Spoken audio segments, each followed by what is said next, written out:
मंगल को वैवाहिक जीवन के लिए अमंगलकारी माना जाता है क्योंकि कुंडली में मंगल की विशेष स्थिति के कारण ही मंगलिक योग बनता है जो दाम्पत्य जीवन में कलह और विभिन्न समस्याओं का कारण बनता है।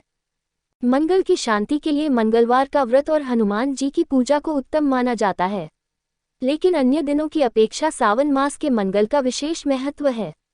शास्त्रों में खास तौर पर स्त्रियों के लिए सावन मास के मंगल को सौभाग्यदायक बताया गया है। शास्त्रों के अनुसार जो नवविवाहित स्त्रियां सावन मास में मंगलवार के दिन व्रत रखकर मंगला गौरी की पूजा करती हैं, उनके पति पर आने वाला संकट टल जाता है और वह लंबे समय तक दाम्पत्य जीवन का आनंद प्राप्त होता है।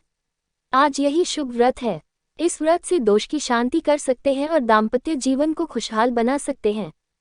तारांकन तारांकन तारांकन तारांकन तारांकन तारांकन तारांकन तारांकन तारांकन तारांकन मंगला गौरी व्रत कथा। इस व्रत के विषय में कथा है कि एक सेठ का कोई पुत्र नहीं था। काफी प्रतीक्षा के बाद उसे एक संतान की प्राप्ति हुई, लेकिन उसकी आयु कम थी। 16वें वर्ष में सांप के काटने से उसकी मृत्यु होनी थी। संयोग से उसकी शादी एक ऐसी कन्या से हुई जिसकी मां मंगला गौरी का व्रत करती थी। इस व्रत के प्रभाव के कारण उत्पन्न कन्या के जीवन में वैधव्य का दुख आ नहीं सकता था।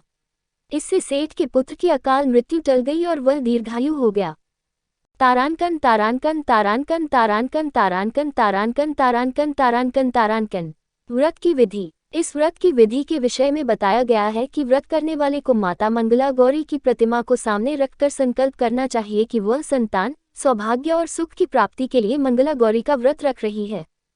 व्रती को एक आटे का दीपक बनाकर उसमें 16 बातियां जलानी चाहिए। इसके बाद 16 लड्डू, 16 फल, 16 पान, 16 लवंग और इलायची के साथ सुहाग की सामग्री माता के सामने रखकर उनकी पूजा करें। पूजा के बाद लड्डू सासू माँ को दे और शेष सामग्री किसी ब्राह्मण को दे। अगले दिन मंगला गौरी की प्रतिमा को नदी अथवा तालाब में विसर्जित कर दे। तारांकन तारांकन तारांकन तारांकन तारांकन तारांकन तारांकन तारांकन तारांकन तारांकन तारांकन पुरुष क्या करें? ज्योतिषशास्त्र के अनुसार इस व्रत से मंगलिक योग का कुप्रभाव भी काम होता है। पुरुषों को इस दिन मंगलवार का व्रत रखकर भगवान शिव और माता पार्वती की पूजा करनी चाहिए। इससे उनकी कुंडली में मौजूद मंगल का अशुभ प्रभाव कम होता है और दाम्पत्य जीवन में खुशहाली आती है।